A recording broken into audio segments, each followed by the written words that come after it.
ನಮಸ್ಕಾರ ಜನರೇ, ಇವತ್ತು ನಾವು ಬಂದಿರೋದು ಜಾಲಿ LLB 3 ರಿವ್ಯೂ ಕೊಡೋದಕ್ಕೆ.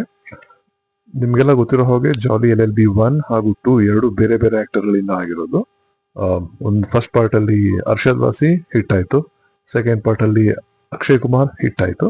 ಸೊ ಈ ಪಾರ್ಟ್ ಅಲ್ಲಿ ಇಬ್ರು ಜಾಲಿಗಳು, ವಿಚ್ ಇಸ್ ಅರ್ಷದ್ ವಾಸಿ ಅಂಡ್ ಅಕ್ಷಯ್ ಕುಮಾರ್ ಇಬ್ರು ಇದ್ದಾರೆ. ಸೊ ಫಿಲ್ಮ್ ಸ್ಟಾರ್ಟಿಂಗ್ ಅಲ್ಲಿ ಫಸ್ಟ್ ಹಾಫ್ ಅಲ್ಲಿ ಅವ್ರಿಬ್ರದ್ದು ಸಣ್ಣ ಪುಟ್ಟ ಜಗಳಗಳು ನಡೀತಿದೆ. ಇಬ್ರದ್ದು ಒಂದೇ ಹೆಸರು, ಸೊ ಇವನ್ ಕೇಸ್ ಅವನ್ ಕೇಸ್ ಇವನ್ ಇದೆ, ಜಗಳಗಳು ಮಾಡ್ಕೊಂಡು ತಮಾಷೆ ಆಗಿದೆ.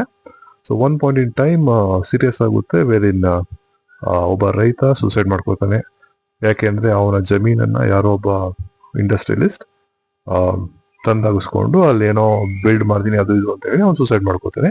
ಆ ಕೇಸು ಇವರಿಬ್ರಿಗೂ ಸಿಗುತ್ತೆ. ಇವರಿಬ್ರು ಇವಾಗ ಒಂದಾಗಿ ಫೈಟ್ ಮಾಡ್ತಾರ ಅಥವಾ ಒಬ್ರು ಅಗೇನ್ಸ್ಟ್ ಇನ್ನೊಬ್ರು ಫೈಟ್ ಮಾಡ್ತಾರ, ಹೇಗೆ ನಡೀತಾ ಇದೆ ಅಂಡ್ ಇದರಿಂದ ಏನಾಗುತ್ತೆ, ಕೊನೆಗೆ ಏನಾಗುತ್ತೆ ಫಿಲ್ಮ್. ಇದು ಸ್ಟೋರಿ. ಫಿಲ್ಮ್ ಅಲ್ಲಿ ಹೆಚ್ಚು ಬಿಲ್ಡಪ್ಗಳೆಲ್ಲ ಏನೂ ಇಲ್ಲ, ಹಾಡುಗಳು ಏನೂ ಇಲ್ಲ.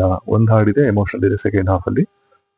ಅದನ್ನ ಬಿಟ್ಟು ಆಕ್ಟಿಂಗ್ ಚೆನ್ನಾಗೇ ಮಾಡಿದ್ರು. ಅಕ್ಷಯ್ ಕುಮಾರ್ ಹಳೆ ಅಕ್ಷಯ್ ಕುಮಾರ್ ಕಾಣಿಸ್ತಾರೆ ಇದರಲ್ಲಿ, ಎಲ್ಲ ಕಾಮಿಡಿ ಮಾಡ್ಕೊಂಡು ಚೆನ್ನಾಗಿದೆ.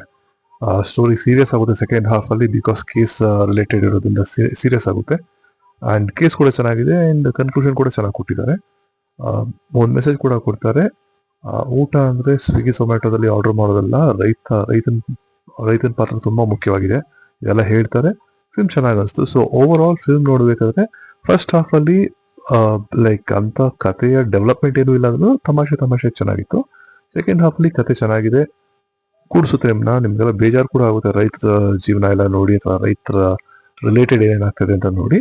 ಸೊ ಫಿಲ್ಮ್ ನನಗಂತೂ ಇಷ್ಟ ಆಯ್ತು. ನೀವು ನೋಡಿದ್ರೆ ಕಮೆಂಟ್ ಮಾಡಿ, ಅಥವಾ ನಿಮಗೆ ಬೇರೆ ಯಾವ ಫಿಲ್ಮ್ ಬೇಕು, ಯಾವ ಫಿಲ್ಮ್ ರಿವ್ಯೂ ಬೇಕು ಅಂತ ಕಮೆಂಟ್ ಮಾಡಿ. ಆದರೆ ನಾನು ಹೋಗಿ ನೋಡಿ ರಿವ್ಯೂ ಮಾಡ್ತೀನಿ. ನೀವಿರೋ ನನ್ನ ಚಾನಲ್ಗೆ ಸಬ್ಸ್ಕ್ರೈಬ್ ಆಗಿಲ್ಲ ಅಂದ್ರೆ ದಯವಿಟ್ಟು ಸಬ್ಸ್ಕ್ರೈಬ್ ಆಗಿ. Thank you.